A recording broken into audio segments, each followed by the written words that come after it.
Certainly at a point in our lives, the most difficult thing to navigate is the question of, what do I do? Knowing what to do with one's life is a tricky thing to get through, and it's haunting, and it makes us feel deeply uncomfortable because it's so personal to us and so important to us to work out, because it's part of our identity and it's part of the way that we get to share with this world, and it is almost everything.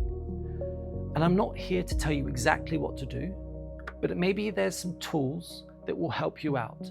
The first one is to work out your unique blend. And the second one is to work out what not to do. And the first one's probably most important, and that's to recognize that we are made up of a unique blend of wisdom, of experience, of upbringing and community, of opinion and perspective, and topics of interest, and our hobbies, and many other things.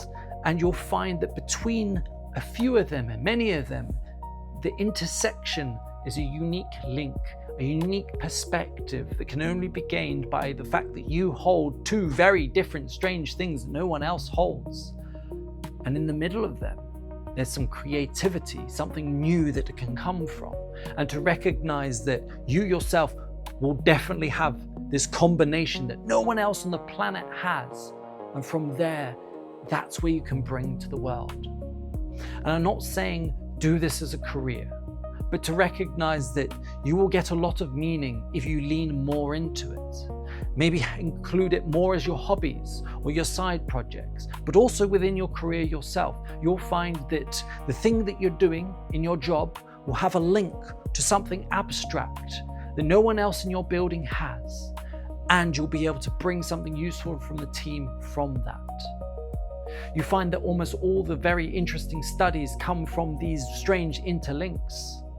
For example, serial killers were noticed to follow the pattern of bees, and a beekeeper was able to help people solve crimes because he noticed the link between the patterns of the crime doers and the patterns of the movements of bees.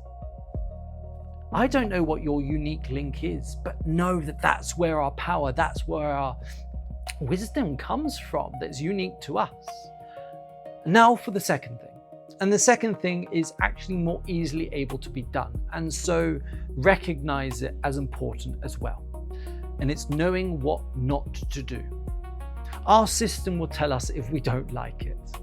And so go out and try lots of things, especially if you're young, and say, do I enjoy this? Does this bring me peace? Does this bring me intrigue? Does this bring me abundance within myself? And I enjoy the experience? Because if it doesn't, that's really, really important information to know.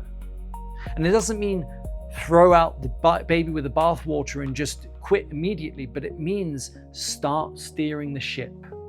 Because if you steer it away from the troubled waters, it is more likely that you will land in the place that is calmer.